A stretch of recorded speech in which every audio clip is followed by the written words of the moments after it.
longtemps que nous ne nous sommes pas retrouvés sur cette série et vous savez qu'en général, quand on s'y retrouve, c'est que c'est un petit peu le bazar quelque part. Cette série initiée, je vous le rappelle, pendant le tout premier confinement en 2020 pour vous aider dans votre santé et dans la façon dont vous pouviez sereinement accueillir toutes les péripéties du virus et de ce qu'il générait autour de lui. Alors depuis, nous n'en sommes pas sortis et les choses se transforment progressivement parce que les difficultés commencent à être, un petit peu plus générales. L'hiver que nous vivons, je vous parle en début 2022, l'hiver que nous vivons est un petit peu plus frais et humide que de coutume et surtout, c'est dans les cœurs que le froid s'installe et parce que, heu, la situation économique générale pour beaucoup fait que, heu, les augmentations du prix de l'énergie, hem, les augmentations en général, du prix de ce que l'on achète, les diminutions de revenus consécutives à toute cette crise sanitaire, beaucoup de gens au chômage, partiel ou pas partiel du tout, beaucoup de prises de décisions à haut niveau qui ne prennent pas en compte les difficultés des gens à la base parce que le fait est qu'on ne peut pas en vouloir à nos dirigeants qui sont des gens totalement hors sol, comme disent certains, c'est-à-dire qui n'ont absolument aucune idée de ce que vivent leurs concitoyens, dans leur grande majorité.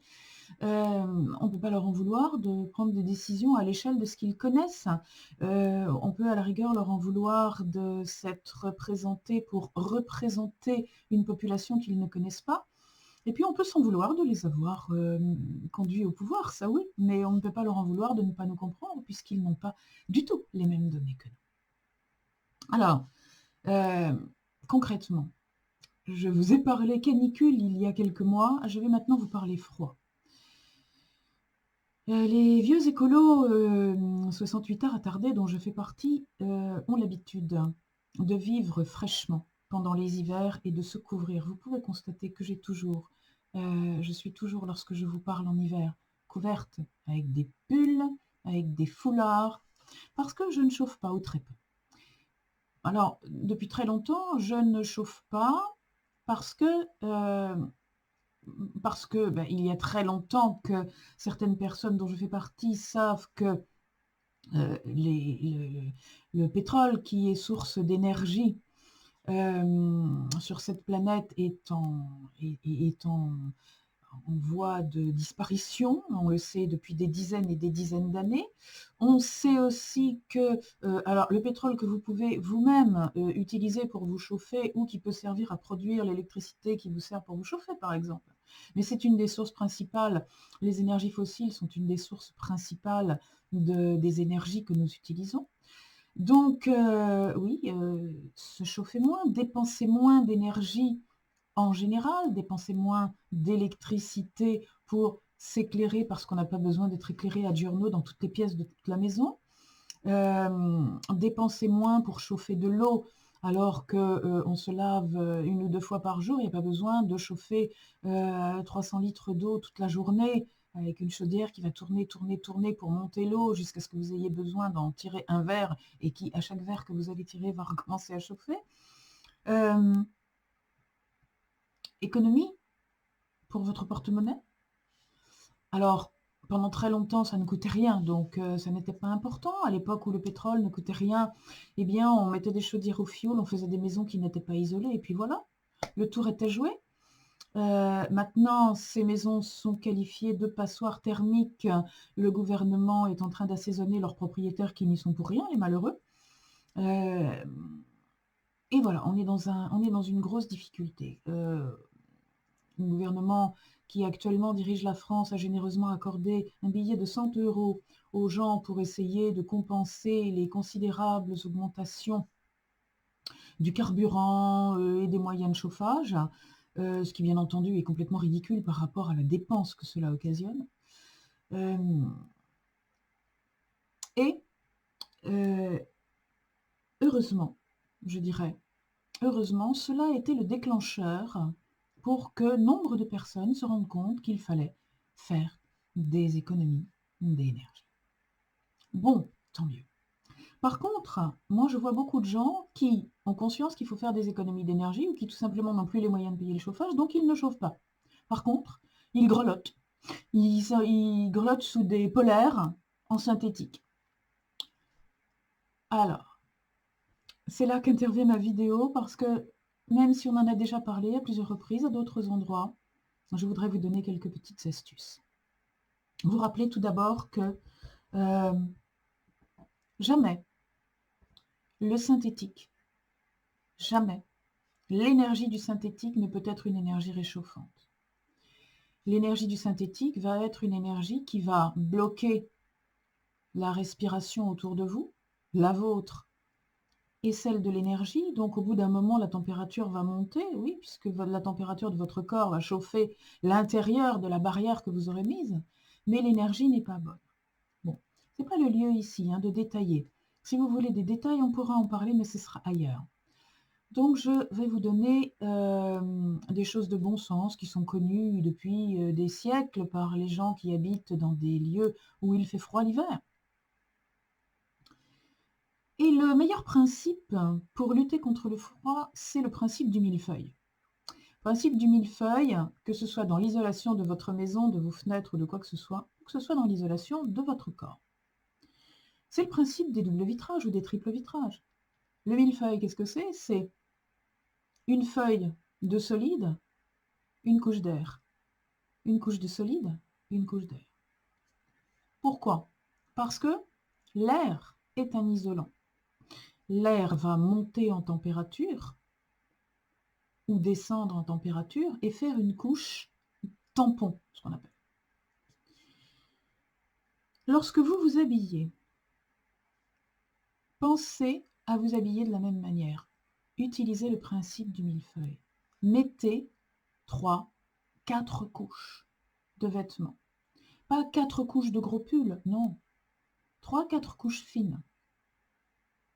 Des petits tricots fins, des petits sous-vêtements fins en coton, ou mieux en coton et laine, ou en laine et soie, ou en coton et soie, qui sont toutes des matières végétales ou animales qui dégagent l'énergie, une énergie de vie, contrairement aux synthétiques qui dégagent une énergie fossile, donc morte. Mettez plusieurs couches fines. Un petit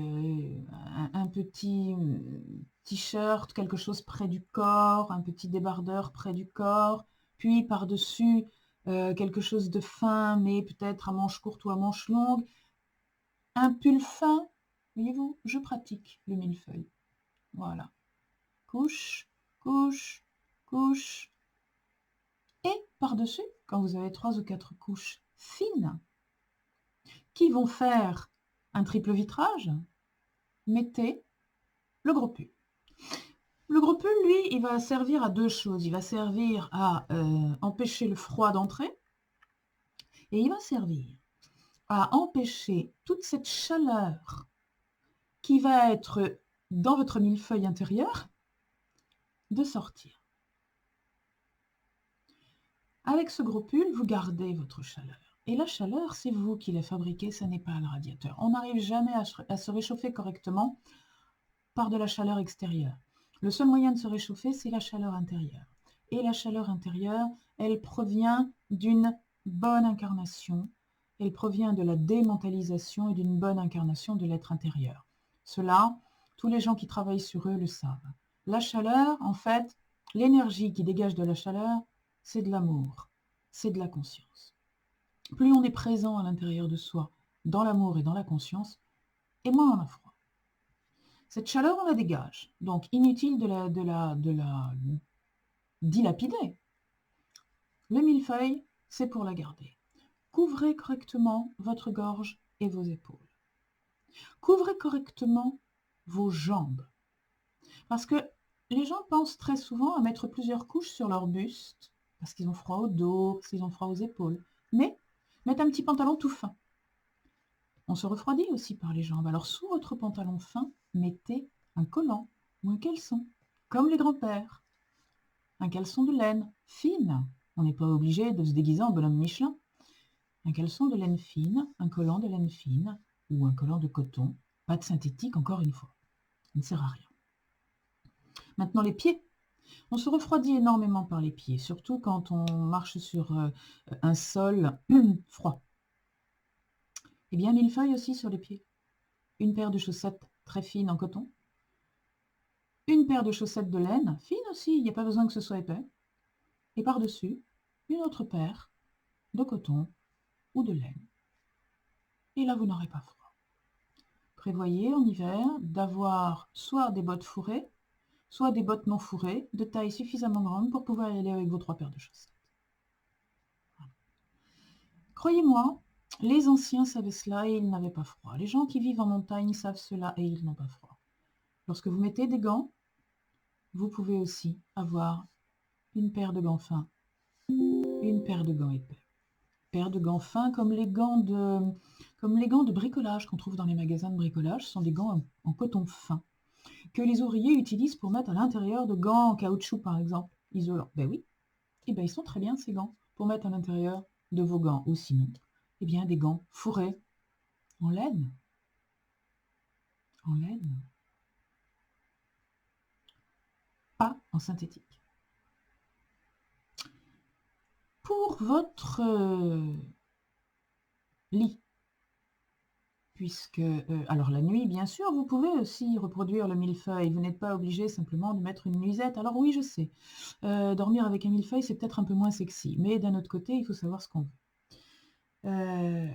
Au diable la nuisette en polyester. Couvrez-vous avec 2 couches peut-être. Quelque chose de fin, quelque chose de plus chaud. Ça n'est pas ça qui va rebuter l'amour. Si la nuisette est indispensable, il y a peut-être des questions à se poser sur la relation. C'était une parenthèse. Pour le lit, eh bien, rappelez-vous les lits, si vous les avez connus, de vos grands-parents ou de vos arrière-grands-parents. Il y avait de bons gros draps, il y avait de bonnes grosses couvertures de laine et il y avait un bon édredon bien douillet en plumes, par-dessus lequel il y avait souvent un dessus de lit embouti, c'est-à-dire quelque chose de fourré en laine surpiqué pour empêcher qu'elle se promène dans les coins. Ben, quand on rentre là-dedans, on n'a pas froid, surtout si on a pris la précaution de mettre une bouillotte. Les bouillottes, pas la peine d'aller chercher des bouillottes en plastique au supermarché ou à la pharmacie. Achetez-vous 1 litre de limonade, une bouteille à système, vous savez. Et dans votre bouteille à système, vous faites bouillir de l'eau à la bouilloire et vous mettez de l'eau dans la bouteille en prenant la précaution, lorsque vous remplissez votre bouteille pour qu'elle n'explose pas, de la mettre sur un torchon de cuisine plié en 4 ou en 6, de façon à ce qu'il fasse isolant. Remplissez votre bouteille d'eau chaude, clipsez le système avec le bouchon et le joint et entourez votre bouteille avec une serviette de toilette, mettez-la dans le lit. Mettez-la dans le lit une demi-heure, 3/4 d'heure avant de vous coucher. Dans le lit où vous aurez, bien entendu, pris soin de reproduire le millefeuille. La couette, par-dessus laquelle vous mettez une couverture de laine légère, par-dessus laquelle vous mettez un édredon ou un autre lainage, ce que vous voulez. Un millefeuille aussi. Et on coupe le chauffage pendant la nuit. C'est pas grave s'il fait 12 ou 13 degrés, ça n'a pas d'importance. Au contraire, on respire beaucoup mieux et les poumons ne se dessèchent pas. Puis on est bien au chaud dans le lit, comme un oiseau dans son nid douillet. Voilà. Alors après, les conseils de vêtements et de comment se couvrir dans tous les sens du terme, parlons un petit peu de ce qu'il est possible de faire dans la maison. Si vous avez des canapés qui sont en sky ou des matières qui sont pas agréables quand on s'assied dessus et qu'il fait froid, recouvrez-les avec un plaid, recouvrez-les avec un dessus de lit, quelque chose qui soit en tissu, de façon à ne pas ressentir le froid. La nuit, et dès que la nuit est tombée, fermez les rideaux. Éventuellement, doublez vos rideaux, accrochez vos rideaux sur la tringle en les superposant avec des rideaux isolants. On trouve des rideaux isolants pas très chers maintenant et ça vaut vraiment le coup d'investir dans des rideaux isolants. Parce que là aussi, principe du millefeuille, le froid va rester dehors. Le froid va rester de l'autre côté de la fenêtre et ce qui va passer de froid, ce qui va traverser la fenêtre va rester entre la fenêtre et le rideau. Ça évitera que votre maison se refroidisse, ça évitera que vous ayez froid dans la maison ou que vous ayez besoin de chauffer plus. Bien sûr, si vous avez une cheminée, eh bien vous savez que vous pouvez la faire tourner. Oh, pas un grand feu énorme, mais un petit feu constant, avec du bois bien sec, pas trop humide hein, pour les particules. Au niveau de la cuisine, je vous ai recommandé pendant la canicule de ne pas cuisiner et de ne pas trop manger chaud. Eh bien là, en hiver, ça va être le contraire. Je vais vous recommander éventuellement de cuisiner et de cuisiner des plats qui tiennent au corps et qui vont dégager de la chaleur quand vous allez les manger. Cuisiner des légumineuses, cuisiner des céréales. Alors bien sûr, ne cuisinez pas tous les jours des pois chiches qui vont cuire pendant 2 heures. Le jour où vous cuisinez quelque chose qui cuit pendant longtemps, eh bien, oui, c'est très bien, ça va réchauffer votre maison, ça va faire d'une pierre deux coups, mais cuisinez une grande quantité. Et cette grande quantité, faites-en pour plusieurs jours et vous allez la réchauffer en 3-4 minutes à chaque repas. Ça évitera de faire cuire une portion pour 2, pour 3 ou pour 4, ça dépend combien vous êtes, ou tout seul, tous les jours pendant 2 heures, évidemment. Mangez des choses qui vous réchauffent, buvez des choses qui vous réchauffent, buvez des tisanes avec des plantes qui vont restaurer l'énergie. Alors là, je vous renvoie à toutes les vidéos qui racontent les bienfaits de toutes les tisanes. Buvez en hiver, bien sûr, des tisanes de thym, des tisanes de romarin, toutes ces choses qui vont booster votre immunité en même temps qu'elles vont vous réchauffer. Et faites très attention aux déperditions de chaleur. La nuit, on baisse encore plus le chauffage, si tant est que vous chauffiez encore un peu. N'oubliez pas, ça c'est officiel, ce sont comment dirais-je, les organismes officiels qui le disent, chaque degré représente 7% sur la consommation et donc sur la facture. Autrement dit, si vous baissez de 20 à 19, vous économisez 7% de fuel, d'électricité, de charbon, de bois, de je ne sais quoi. 7%. Et vous économisez aussi 7% sur la facture. Imaginons que votre facture, je prends un chiffre complètement au hasard pour qu'il soit facile à comprendre. Imaginez que votre facture d'énergie soit de 100 € par mois. 100 €, hein, pas 100 €, s'il vous plaît. La facture d'énergie, 100 € par mois. Vous baissez d'1 degré, vous baissez de 7%. Autrement dit, votre facture d'énergie avec 1 degré de moins sera de 93 €. Si votre facture d'énergie est de 100 € et que vous baissez de 2 degrés, vous baissez de 14 degrés. Autrement dit, vous ne paierez plus que 86 €. Et ainsi de suite. Calculez-le en euros. Baissez de 3 degrés, ça fait 21%. Si vous payez 100 €, ça fait 21 € de moins. Si vous baissez de 4 degrés, ça fait 28 € de moins. Si vous baissez de 5 degrés, ça fait 35 € de moins. Si vous baissez de 6 degrés, ça fait 42 € de moins. Et si vous baissez de 7 degrés, eh bien vous ne payez plus que la moitié de votre note initiale de chauffage. Sans compter que si votre sensibilité écologique est déjà ouverte, eh bien vous polluez moitié moins que ce que vous faisiez avec 7 degrés de plus. N'est-ce pas?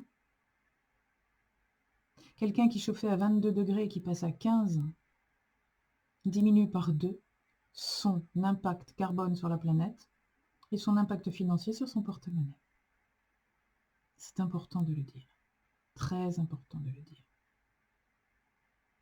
Très important de le comprendre aussi. Voilà. Après, lorsque l'on sort, alors moins on va chauffer à l'intérieur de la maison et moins on va avoir de choc thermique quand on va aller dehors. Ça, c'est aussi très bon pour la santé. Lorsque vous chauffez peu à l'intérieur de votre maison, eh bien vous sortez, vous n'êtes pas saisi par le froid. Vous n'êtes pas saisi par le froid que vous respirez. Très important pour les personnes qui ont des soucis d'ordre cardiovasculaire.